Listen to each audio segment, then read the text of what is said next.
guddida heer qaran ee ka hortagga iyo u diyaargarowga xanuunka faraha baasaduunka ku haya ee COVID-19 islamarkaana uu hogaamiyey madaxweyne ku-xigeenka jamhuuriyadda somalilan mudane cabdiraxmaan cabdilaahi ismaaciil saylici ayaa deeq lacageed oo dhan $170,000 waxa uu ka guddoomay cabdiraxmaan maxamed maxamuud boore kaasoo ugu tala galay $100,000 inuu kaga qayb qaato xanuunkaasi COVID-19 iyo $70,000 oo ugu tala galay in lagu iibiyo raashinka noocyadiisa kala duwan waxaana cabdiraxmaan boore deeqdaasi uga wakiil ahaa madaxa xidhiirka dadweynaha iyo suuqaynta ee shirkadda Reersea Center Maxamed Axmed Cabdi Kaahin kaasoo si rasmi ugu wareejiyey madaxweyne ku-xigeenka jamhuuriyadda Somaliland $100,000 oo loogu talagalay la tacaalidda iyo ka hortagga xanuunka COVID-19 halka uu $70,000 ugu talagalay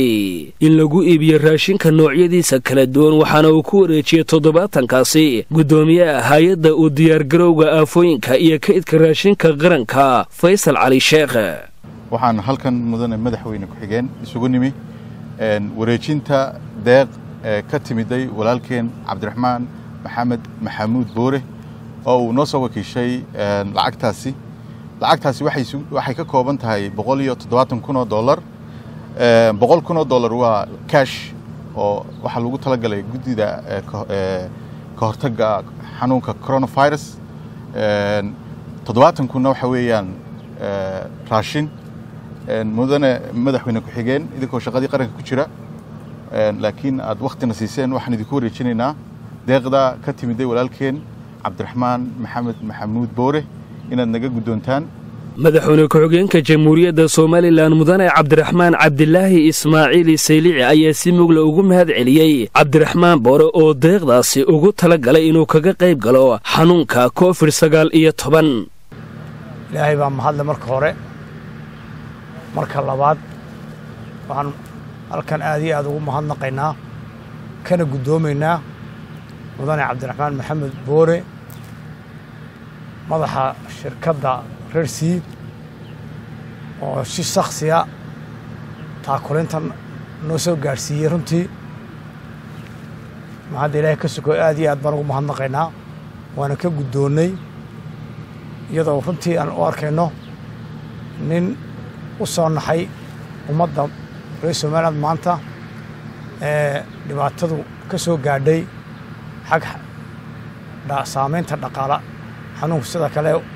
aanu aad u badnayn laakiin saamayntiisa dhaqaaluhu maanta ay aad iyo aad caalamka iyo innagaba ina saamaysay runtii oo waqtigii aan u baahnayn in annagu imika ugu talagalnay in ummadda dadkii baahnaay magaalooyinka waaweyn joogay inaan taakulayno oon gaadhsiino cunto isna runtii qaybtiisii na soo gaadhsiiyey waan ka guddoonnay runtii waxaan aad ugu mahadnaqaynaa maxamed oo ah wakiilka halkani u jooga oo na soo gaadhsiiyey runtii hawshani inuu na soo gaadhsiiyey 100,000 oo jeega iyo 70,000 oo raashinnimo ahaan ah guud ahaan lacag isku ah $170,000 waan ka guddoonnay aad iyo aadna waan ugu mahadnaqaynaa waxaana ka filanayaa cid kasta oo maanta ilaahay wax siiyey oo dhaqaale haysata inayna maanta shacabkooda ka hagranin wasiirka wasaaradda diinta iyo waqaafta ee Somaliland Sheekh Khaliil Cabdilaahi Axmed oo xubinka guddida COVID-19 ee Somaliland ayaa si mug iyo miisaan la isaguna uga mahad celiyey cabdiraxmaan boore deeqdaasi uu soo gaarsiiyey walaalkeen cabdiraxmaan boore waxaan ugu ducaynaynaa inuu ilaahay subxaanahu wa ta'aala ka abaaliyo oo ilaahay subxaanahu wa ta'aala u gargaaro oo ilaahay maalkiisa u barakeeyo intuu la hadhayna ilaahay u barakeeyo intuu soo bixiyeyna ilaahay ka aqbalo waayo waa bishii sadaqada waa bishii khayrka وسيدو كلنا يعني إلهي سبحانه وتعالى قف ولكن حريسته قف مسلم ونحريسته إلهينا هو جرجارة سنة ونحريسته وحنا إلهي نقبرينا إلهي سبحانه وتعالى إنه دباتوين كدوروك إلى عليه عقد الدقيق ده قدمها بدن منا يتميت كاش $100,000 منا يتضبط تكون gudoomiyaha hay'adda u diyaargarowga aafooyinka iyo kaydka raashinka qaranka ee Somaliland Faysal Cali Sheekh Maxamed oo si rasmi ah loogu wareejiyay $70,000 oo loogu talagalay in lagu iibiyo raashinka noocyadiisa kala duwan ayaa ka mahad celiyay deeqdaasi waxaana uu Ilaahay uga bariyay cabdiraxmaan boore inuu halka uu ka soo saaray uu wax khayr qabo ugu bedelo marka hore waxaan jecelahay runtii inaanu aad iyo aad ugu mahad celino shirkadda Reersea عبد الرحمن بوري oo runtii maanta guddida sare ee qaranka ku wareejisay lacag dhan $100,000